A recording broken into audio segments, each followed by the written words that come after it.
एक ऐसा नाम जिसे सुनते ही मन में मिसाइल मैन और जनता के राष्ट्रपति जैसी तस्वीरें उभर आती हैं।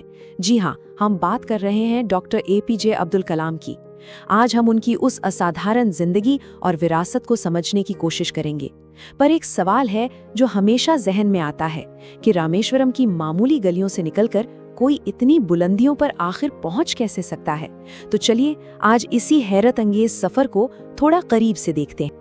डॉक्टर कलाम के जीवन का पूरा फलसफा, उनका पूरा सार शायद इसी एक लाइन में छिपा है। उनका मानना था कि सपने वो नहीं होते जो हम नींद में देखते हैं। नहीं, सपने तो असल में वो होते हैं जो हमें सोने ही ना दें। और सच कहूं तो यही जुनून, यही आग उनके हर एक काम में, उनके हर फैसले में साफ छलकती थी। तो कहानी शुरू कहाँ से होती है? चलिए एकदम शुरुआत में चलते हैं।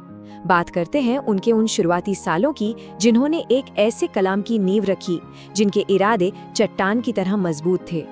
ये जो तारीखें हैं ना, ये सिर्फ नंबर्स नहीं है, बल्कि ये एक असाधारण लगन की पूरी कहानी बताती हैं। जरा सोचिए, साल है 1931, जगह रामेश्वरम, और एक बेहद मामूली परिवार में एक बच्चे का जन्म होता है। हर मुश्किल के बावजूद वही लड़का 1947 में अपने पूरे जिले में टॉप करता है और फिर कई शुरुआती नाकामियों को पार करते हुए 1960 में मद्रास इंस्टीट्यूट ऑफ टेक्नोलॉजी से एरोनॉटिकल इंजीनियरिंग की डिग्री हासिल कर लेता है। ये सिर्फ पढ़ाई नहीं थी, ये तो तूफानों से लड़कर आगे बढ़ने का जज्बा था। तो आखिर उनकी कामयाबी का राज क्या था? वो कौन सी चीज थी जिसने उन्हें इतना बड़ा बनाया? जवाब है ये 3 शब्द: कड़ी मेहनत, ईमानदारी और करुणा। ये वो दौलत थी जो उन्हें विरासत में अपने माता पिता जैनुल आबदीन और आशियाम्मा से मिली थी। और यही 3 सिद्धांत, यकीन मानिए, उनकी जिंदगी की सबसे बड़ी ताकत बन गए। तो अब आते हैं उनके करियर के उस दौर पर जिसने सिर्फ उनकी ही नहीं बल्कि पूरे भारत की तकदीर बदल कर रख दी।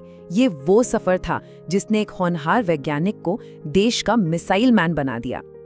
देखिए उनके करियर का ग्राफ कितना शानदार रहा। 1963 में वो इसरो से जुड़े और फिर आया साल 1980, एक ऐतिहासिक साल जब उनके नेतृत्व में SLV-3 यानी सैटेलाइट लॉन्च व्हीकल 3 ने कामयाब उड़ान भरी। इस एक लॉन्च का मतलब था कि भारत अब दुनिया के एलीट स्पेस क्लब का हिस्सा बन चुका था। और कहानी यही नहीं रुकी। 1982 में वो DRDO पहुंचे, जहां एक बिल्कुल नया इतिहास लिखा जाना था। तो DRDO में उन्हें जिम्मेदारी मिली IGMDP की, यानी integrated guided missile development programme. अब ये सिर्फ कोई मामूली प्रोजेक्ट नहीं था, ये एक बहुत बड़ा, एक बहुत महत्वाकांक्षी सपना था, भारत को मिसाइल टेक्नोलॉजी में पूरी तरह से आत्मनिर्भर बनाने का। और इस सपने को हकीकत में बदलने का जिम्मा था डॉक्टर कलाम के कंधों पर। और नतीजा क्या हुआ? खैर, नतीजा तो हम सब जानते हैं। पृथ्वी, अग्नि, आकाश, नाग और त्रिशूल, ये सिर्फ मिसाइलों के नाम नहीं हैं, ये भारत की बढ़ती ताकत और उसकी आत्मनिर्भरता के जीते जागते प्रतीक हैं। और इन्हीं की वजह से पूरा देश उन्हें बड़े गर्व से भारत का मिसाइल मैन कहने लगा। लेकिन बात सिर्फ मिसाइलों तक ही नहीं रुकी। साल था 1998, जब भारत ने पोखरण 2 परमाणु परीक्षण करके दुनिया को चौंका दिया। और जानते हैं पर्दे के पीछे मुख्य वैज्ञानिक सलाहकार के तौर पर कौन था? जी, डॉक्टर कलाम ही थे। उनके इस अहम योगदान ने भारत को दुनिया के नक्शे पर एक परमाणु शक्ति के रूप में मजबूती से स्थापित कर दिया। एक वैज्ञानिक जिसने देश की सुरक्षा को इतना मजबूत किया, अब उसकी जिंदगी एक बिल्कुल नया मोड़ लेने वाली थी। चलिए अब देखते हैं देश के सर्वोच्च पद तक का उनका सफर। और वो दिन आया साल 2002 में। डॉक्टर कलाम भारत के 11वें राष्ट्रपति चुने गए। लेकिन वो सिर्फ राष्ट्रपति भवन की दीवारों में रहने वाले एक राष्ट्रपति नहीं बने, बिल्कुल नहीं। अपनी सादगी और आम लोगों से सीधे जुड़ाव की वजह से वो बन गए जनता के राष्ट्रपति। राष्ट्रपति के तौर पर उन्होंने देश को एक बहुत बड़ा सपना दिया, विजन 2020। इसका लक्ष्य सिर्फ थोड़ा बहुत विकास करना नहीं था, बल्कि भारत को साल 2020 तक एक पूरी तरह से विकसित राष्ट्र बनाना था। इसके लिए कुछ स्तंभ भी तय किए गए, जैसे शिक्षा और स्किल डेवलपमेंट पर जोर देना, साइंस और टेक्नोलॉजी को आगे बढ़ाना और विकास को गांवों तक पहुंचाना। हाँ, हम 2020 से आगे निकल आए हैं, लेकिन उनका ये विजन आज भी देश की नीतियों को कहीं ना कहीं प्रेरणा देता है। तो डॉक्टर कलाम हमारे लिए पीछे क्या छोड़ गए? क्या है उनकी विरासत?